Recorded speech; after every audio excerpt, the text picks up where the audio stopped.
আমাদের সংগঠনের প্রাক্তন সম্পাদক কমরেড বুদ্ধদেব ভট্টাচার্য কাজের জন্য, শিল্পের জন্য, বেকার ছেলে মেয়েদের জন্য এই পশ্চিমবঙ্গে, গোটা ভারতবর্ষে একটা নতুন দেশ তৈরি করার, একটা রাজ্য, একটা অন্য ভোর, একটা অন্য স্বপ্ন তৈরি করার জন্যে লড়াই করেছেন।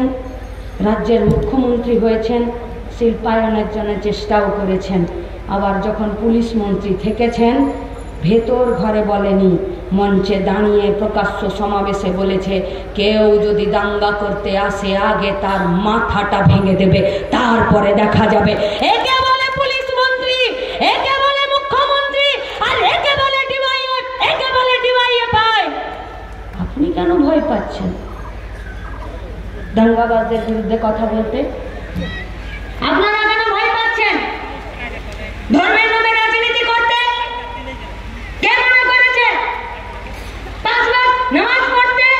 কে মনে করেছে প্রত্যেক দিন ভোরবেলাতে গোবর নিয়ে মানলি দিতে আর সন্ধ্যাবেলায় তুলসী তলাতে সন্ধ্যা প্রদীপ দিতে? কে মনে করেছে? আরে তুমি আমি মানা করার কে গো? আমাদের দেশের সংবিধান আমাদেরকে এই অধিকার দেয়। আমাদের দেশের সংবিধান আমাদেরকে এই অধিকার দেয়। তাহলে তুমি কেন ছুতো খুঁজে মিথ্যে করে বলছো? कोई बोलता है कि मुसलमान खतरे में है, तो कोई बोलता है हिंदू खतरे में है। तुम रेल बेच दो, तुम BSNL बेच दो, तुम LIC बेच दो, तुम कोलियारी बेच दो, और पश्चिम बंगाल का मुख्यमंत्री को कुछ नहीं मिला तो आरजीकर में डेड बॉडी बेच दो। अरे अगर कोई खतरे में है तो ना तो हिंदू खतरे में है, ना तो मुसलमान खतरे में है। अगर कोई खतरे में है तो पश्चिम बंगाल का और इस देश का बेरोजगार नौजवान खतरे में है। যারা কাজ পাচ্ছে না, দুর্নীতির সাথে যুক্ত হতে বাধ্য হচ্ছে, তারা বিপদে আছে। যারা এই রাজ্যের কৃষক, ক্ষেত মজুর, তারা বিপদে আছে। কেন কথা নেই? কেন নেই কথা? কিসের জন্য? কাকে ভয়? গোটা দেশ জুড়ে এমন একটা পরিবেশ পরিস্থিতি তৈরি করেছে যেখানে এরা বলছে আমরা এক দেশ, এক রাষ্ট্র, এক নীতি, এক ধর্ম, এক ভাষা, এক ভোট আমরা চাই। কেউ ভাই, কেউ? 1947 সালে যখন দেশ স্বাধীন হয়েছিল তখন তো এক দেশই তো ছিল, কিন্তু একটাই তো ধর্ম ছিল না, 6টা ধর্ম, মূল ধর্ম, যার 4টা এই দেশের মাটিতে তৈরি হয়েছে, প্রচারিত হয়েছে, 6000-এর বেশি। এখানে জাতি 1400টার বেশি। এখানে ভাষা, উপভাষা, ক্যালেন্ডারে দেখে নিন 29টা এমন দিন আছে যে ধর্মীয় কারণে ছুটি নেয়। ছিল না তো 47 সালে আমাদের দেশ এরকম ছিল না। কেন করে দিচ্ছ এরকম দেশ? দেশ যখন স্বাধীন হলো তখন তো 600টা প্রদেশকে নিয়ে এসেছিল। বললো তোমার জাতি, তোমার ভাষা, তোমার সংস্কৃতি, তোমার খাওয়া দাওয়া, তোমার পরন, তোমার প্রত্যেক দিনে তুমি যা সামাজিক অনুষ্ঠান করো সে সবকে রক্ষা করবো। লেখা আছে দেশের সংবিধানে। সংবিধানের দ্বারা নির্বাচিত একটি সরকার সবার প্রথমে এসে সরকার সংবিধানকেই দুর্বল করতে চাইলো আর নিজের দেশকেই আঘাত করতে চাইলো। নাম বিজেপি, নাম বিজেপি। পশ্চিমবঙ্গে কি ভাব বলুন তো ওদের? কি মনে হয় খুব ঝগড়া শুভেন্দু আর মমতাতে? কি মনে হয় নাকি আপনাদের শুভেন্দু আর মমতাতে খুব ঝগড়া মনে হয়? আরে দুজনে যদি একসঙ্গে ঢেকুর তোলে না তো দুজনেরই ঢেকুরে চাকরি বিক্রির টাকার গন্ধ বেরোবে।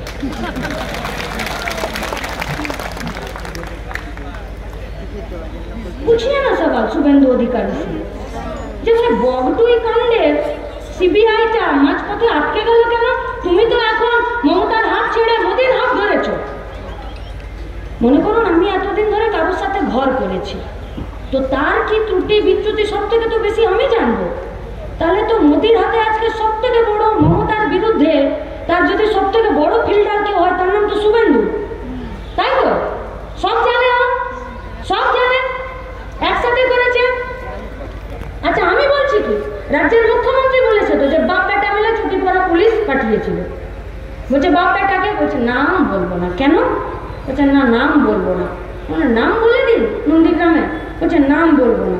কেন? গায়ে তো আমরা জানি যে ভাইয়ের বউরা বরের দাদার নাম ধরে না, মানে বুয়াসিন ভাসুরের নাম ধরে না। শিশির অধিকারী আর শুভেন্দু অধিকারীর সঙ্গে তোমার কি সম্পর্ক যে তুমি ওদের নাম নিচ্ছ না? কেন নিচ্ছ না নাম? জিজ্ঞেস করুন না শুভেন্দু অধিকারীকে, সুকান্ত মজুমদারকে, बीजेपी नेता मंत्रीদেরকে पूछिए सवाल। और দুটো নাম বল सकते थे, মুকুল রায় আর উত্তর দিনাজপুরের রায়গঞ্জের কৃষ্ণ কল্যাণী। কি করে নাম বলবো আমি নিজেই জানি না, ওরা তৃণমূল বিজেপিতে আছে কিনা।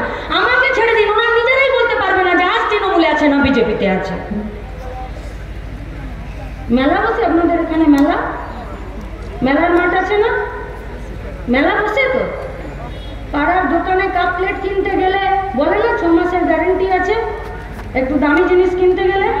আর মেলাতে যদি কিনতে যান সেখানে গ্যারেন্টি পান না তো। কিন্তু দেখবেন মেলাতেও যদি এখন একটু লাপোলা একটু ওইসবের কাপের কোনো ব্র্যান্ড আছে তো তারাও বলে যে দিদি আমার এই কার্ডটা, ফোন নাম্বারটা রাখুন, যদি কাপে কোনো ডিস্টার্ব হয় ফোন করবেন, আমাদের কোম্পানি মেলাতে এসছি কিন্তু ওয়ারেন্টি দেবো। তৃণমূল বিজেপি এদের যারা এমএলএ এমপিরা আছে, যারা এ পাড়া ও পাড়া এমনি দিনের বেলা রাতের বেলা যায়, কাপ প্লেটের গ্যারেন্টি থাকলেও ওই এমএলএ এমপিগুলোর কোনো গ্যারেন্টি নেই কখন কোন দিকে যায়, কোন দিকে যায়। বুঝিয়া সবার চাকরির বিষয়ে যে সিবিআই গুলো চলছে তার কেন কোনো মীমাংসা হচ্ছে না? पूछिए सवाल। भक्ति कांड का, सीबीआई का जो छानबीन चल रहा था बीच रास्ते में क्यों रुका हुआ है? पूछिए सवाल। প্রত্যেকটা দিন এই পশ্চিমবঙ্গের বুকে যারা খুন হয়েছিল বর্তমান থেকে শুরু করে পুরুলিয়া পর্যন্ত তাদের বিরুদ্ধে যে সিবিআই মামলাগুলো চলছিল সেটা কি হলো? কয়লা চুরির কেসে সিবিআই মামলা কি হলো? অনুব্রতর বিরুদ্ধে গরু চুরির মামলা সিবিআই মামলা কি হলো? কেউ কিছু বলতে পারছে না। আরজি করে সিবিআই মামলা কি হলো? কেউ কিছু বলতে পারছে না। দেখে মনে হচ্ছে বিরাট ঝামেলা। ছাগলের লড়াই দেখেছেন? ইয়া সিংবালা দুদিক থেকে দুটো ছাগল আসে, এক দিক থেকে দৌড়ায় ও দিক থেকে দৌড়ায়, আর দূর থেকে দেখে মনে হয় যেন একজনের সিং তো থাকবে না। দুজনে বিরাট অ্যাকশন নিয়ে দুজন দুজনের দিকে ছুটে আসে, কিন্তু যেই সামনে আসে সেই দুজন দুজনের স্পিড কমে যায় আর দুজন দুজনের মুখটা শুনে আবার ফিরে চলে যায়। কারোরই সিং ভাঙে না, ভাঙে না কারো সিং। যাদের নীতি চাকরি দেবার নয়, যাদের নীতি দেশের সম্পদ বেঁচে দেওয়ার, যাদের নীতি নির্দিষ্ট ধর্মের মানুষকে উস্কানি দেওয়ার, যাদের নীতি ভারত